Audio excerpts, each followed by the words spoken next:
Hi there! Today I'll be talking to you about how you can attract pollinators to your garden.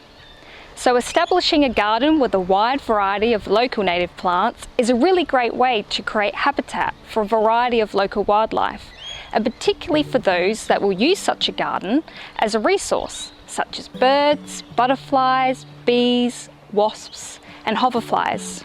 So these sorts of animals play a really important role as pollinators, assisting in plant reproduction. So for example, as they move from one flower to the next, whilst foraging for nectar and pollen, they essentially fertilise the flower in the process.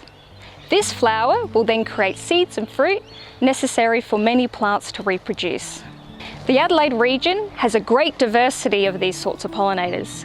There are around 300 different species of bees, and over the state there are around 78 species of butterfly, with roughly 40 of those often seen within the Adelaide region. So pollination is essential for the reproduction of many of our fruits and vegetables.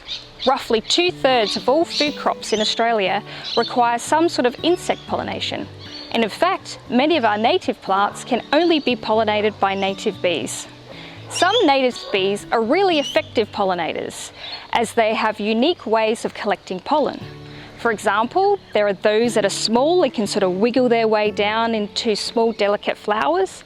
And then there are those like the blue-banded bee, which perform a special type of buzz pollination, where they use vibrations to collect the pollen.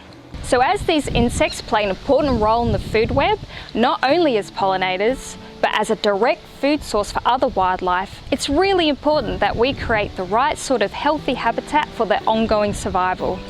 So habitat loss due to vegetation clearance and catastrophic fire events can severely impact the availability of resources for their ongoing survival.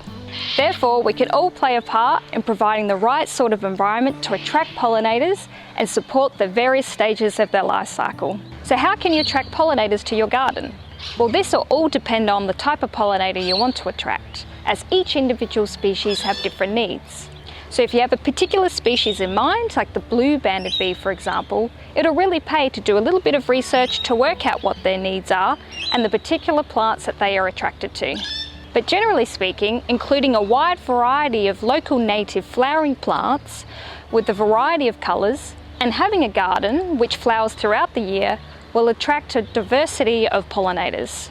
It's also ideal to include a range of food plants like grasses and sedges for caterpillars to feed on and to support the larval development of different pollinators. So as Rob mentioned, a well-designed garden with a wide variety of local native plants in a layered structure will support the other needs of pollinators. So for example, areas to bask, nest, mate, and even for shelter.